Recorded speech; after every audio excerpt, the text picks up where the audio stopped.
نحاول الوصول إلى الحقيقة من مصدرها مباشرة.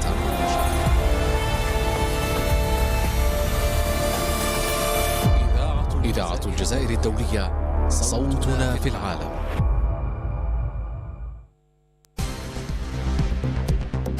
With Radio Algeria International, you will not miss a single major political or economic event. Radio Algeria International, our voice in the world.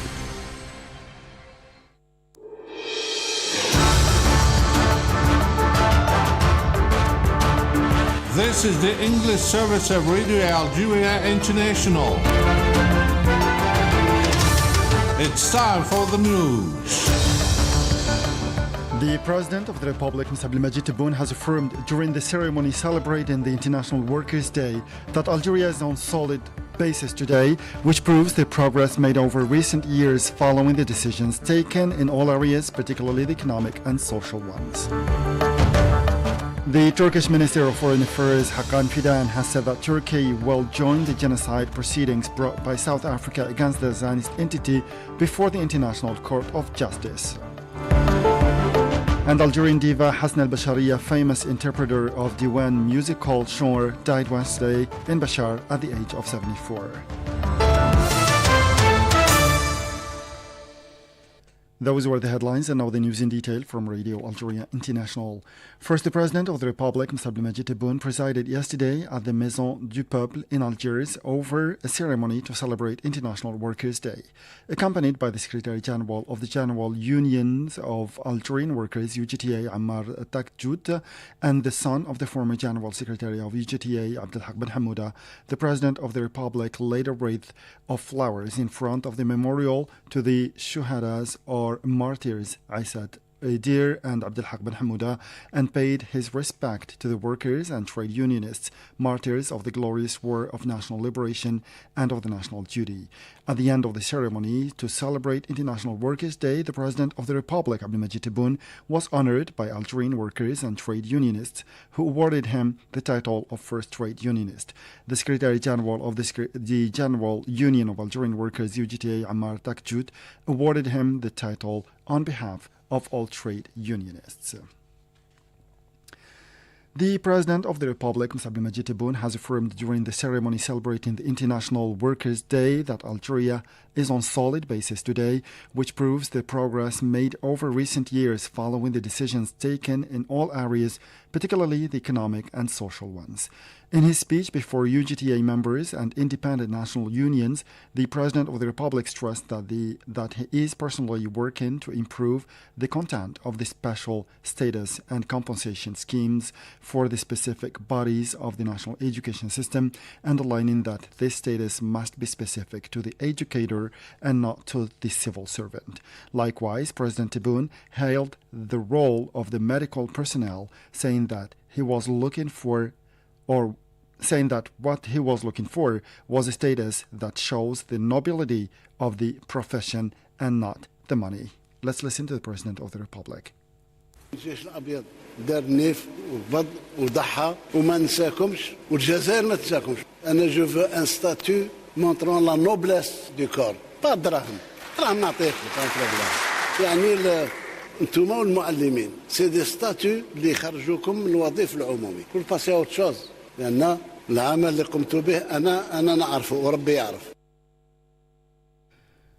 The head of state, in the same context, said or stressed that all the decisions prioritized the interests of workers and the building of a strong Algeria. President Tebboune underlined that all workers with a salary less than 30,000 Algerian dinars are exempt from paying taxes.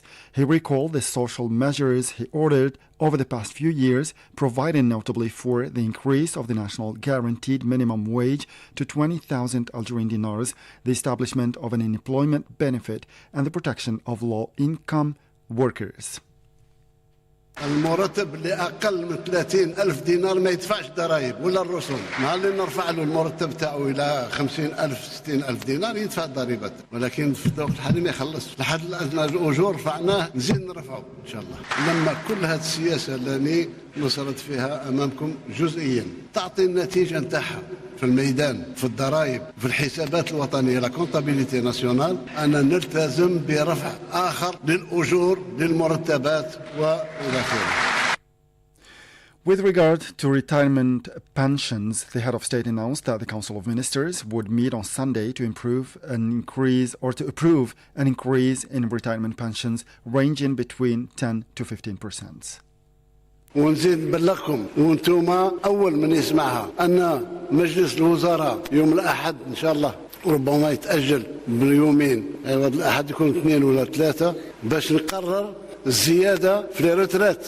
الزيادة في الريترات تكون ما بين 10 15% إن شاء الله.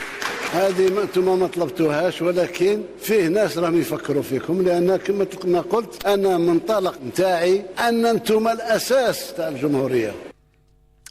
The President of the Republic indicated that he agrees with UGTA Secretary General Ammar Takjoud's view on the new proposed mechanism for holding the tripartite meeting, provided that it breaks from the previous ones and ensures that its decisions are effectively executed. The head of state again. لقد كان لنا شبه اقتصاد، يدعون اقتصاد ما الاقتصاد وثلاثية، وهذا أنا شاطر الرأي تاع السي عمار لما يتكلم على آليات جديدة منها الثلاثية، شريطة أن لا تكون مثل الثلاثيات اللي فاتوا، نتلاقى نص نهار وكاميرات وناكل ونشرب ومن بعد شامي والبغدادي بغدادي، واللي يدفعوا الثمن هم العمال. لا، احنا كل ما نجعل أمورنا شورى بيننا ما نغلطوش. The President of the Republic also reaffirmed his commitment to avoid external debt out of loyalty to the oath made to the martyrs and all those who sacrificed their lives for the homeland. He slammed the rhetoric which claims that pretends that the public treasury was unable to cover workers' wages and that foreign exchange reserves hit rock bottom along with the corruption that had affected all sectors. كلكم تعلمون ما هي الوضعية المزرية التي وجدنا عليها البلاد في 2019. آخر سنة من عشرية مافيوية، من اقتصاد منهار وباحتياط صرف تآكل وصل إلى أدنى مستويات وفساد عام. احنا كل ما نجعل أمورنا شورى بيننا ما نغلطوش.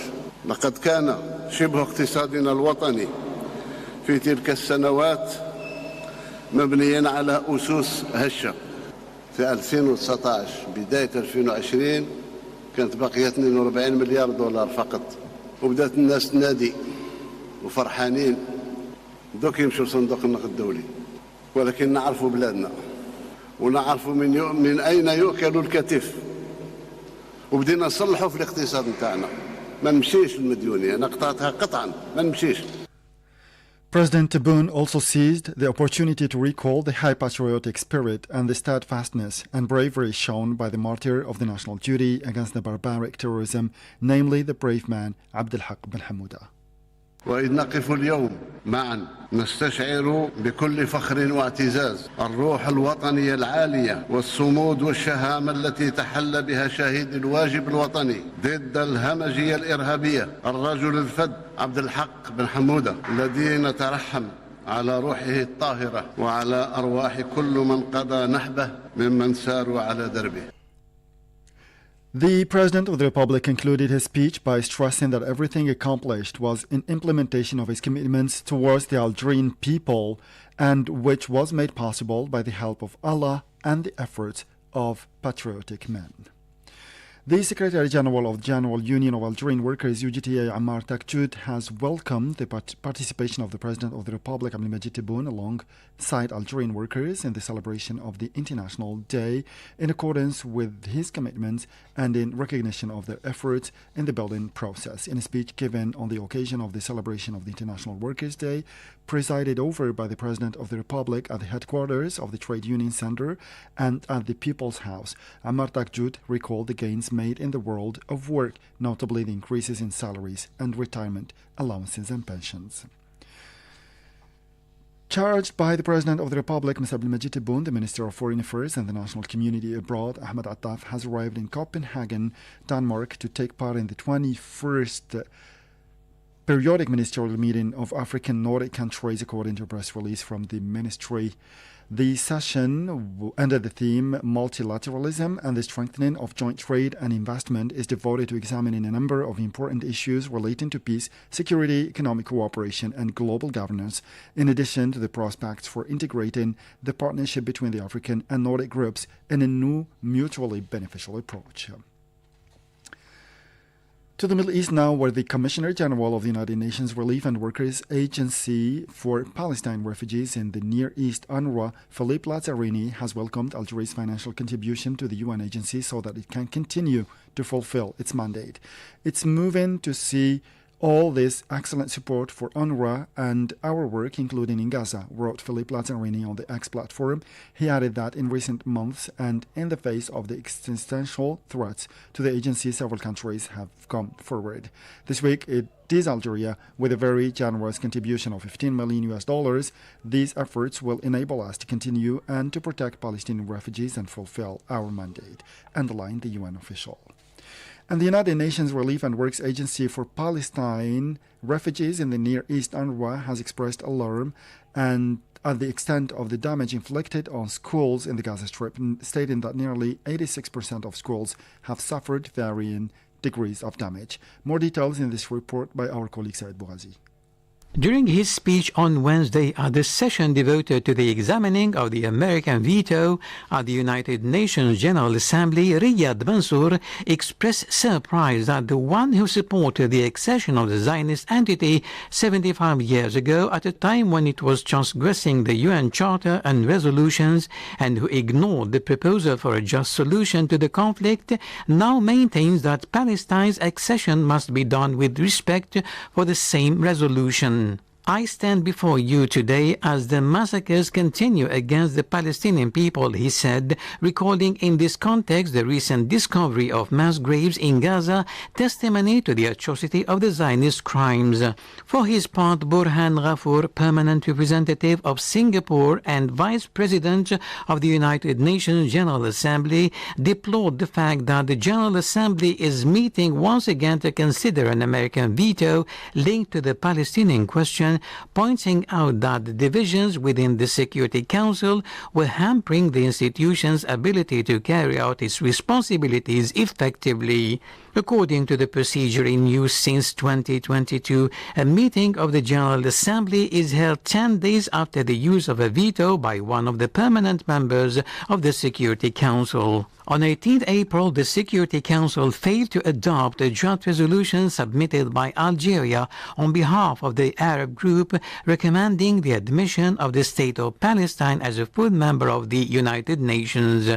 The text received 12 votes in favor, 1 against, the US veto, and 2 abstentions, the UK and Switzerland. That was the permanent representative of Palestine to the United Nations, Riyad Mansour, who criticized the United States' veto 10 days ago against the Algerian draft resolution recommending that the General Assembly admit Palestine as a full member of the United Nations. And now we move to the United Nations Relief and Works Agency for Palestinian Refugees in the Near East, UNRWA, who expressed alarm at the extent of the damage inflicted on schools in the Gaza Strip, stating that nearly 86% of schools have suffered varying degrees of damage. The UN agency said on the UN News website that at least 72% of schools in Gaza will need to be completely rebuilt or undergo major rehabilitation work in order to be operational again, noting that at least 30% of all schools damaged or directly affected were UNRWA schools. The UN Agency for Palestinian Refugees denounced in this respect the use of schools by the Zionist forces for military purposes, a practice that is in violation of international law. UNRWA deplored that since the beginning of the escalation, humanitarian agencies have received several reports, photos and videos showing that schools are being used for military purposes by the Zionist occupation forces, notably for detention, interrogation, and as military bases. Echoing this information, UNRWA recalls that all these Palestinian children are deprived of schooling, specifying that at least 300,000 children were studying in UNRWA schools in Gaza. At present, the schools are either being used as emergency shelters or assessed by the UN as possible sites for unexploded ordnance. With regard to the situation in the West Bank, the UN Office for the Coordination of Humanitarian Affairs, OCHA, has published new data concerning the relentless pursuit of demolitions of Palestinian properties by the occupation authorities and the displacement of the population. The latest OCHA figures show that as of 22 April, more than 380 structures had been demolished in the West Bank governorates, uprooting 650 people. If destruction continues at this rate, by the end of the year, a record 1,500 properties could be demolished, the highest number since OCHA began compiling data in 2009, notes the UN agency. The OCHA data shows that the governorate of Al-Quds has suffered the greatest amount of damage, with 80 buildings demolished and 115 people displaced. And the European Union's High Representative for Foreign Affairs and Security Policy, Josep Borrell, has called on the Zionist entity not to pursue its plan to attack Rafah in the south of the Gaza Strip, stating that countries in the region are united in saying that Rafah must not be attacked. He underlined in a message published on X platform that a further displacement of more than 1 million people would be devastating. The European official urged the Zionist government to respond to the appeals of the international community and to engage constructively in a political peace process. And the Turkish Minister of Foreign Affairs, Hakan Fidan, has said that Turkey will join the genocide proceedings brought by South Africa against the Zionist entity before the International Court of Justice, ICJ. Once the legal text of our work is completed, we will submit the official statement of intervention before the ICJ with a view to implementing this political decision, declared Hakan Fidan at a joint press conference with the Indonesian Foreign Minister Retno Marsudi in Ankara. Turkey will continue to support the Palestinian people in all circumstances, he added. And finally, Algerian singer and diva Hasna al-Bashariya, famous interpreter of Diwan musical genre, died Wednesday in Bashar at the age of 74. Born in Bashar in 1950, Hasna al-Bashariya is considered one of the great female voices of her generation, establishing herself as the only woman playing the gambri, an instrument traditionally reserved for ma'allim or masters of this genre. With a rich career of more than 3 decades, Hasna al-Bashariya became well known at the end of the 90s. Her album El Jazair Jawhara, Algeria is a Jawal, published in 2002, earned her a resounding success both inside and outside the country. And with this last piece of news, we come to the end of this news bulletin. Time now for a weekly program with my colleague Jamal Salmani. As for me, I'll meet you again tomorrow for a fresh edition of our news bulletin. Until then, stay tuned to Radio Algeria International, and bye-bye for now.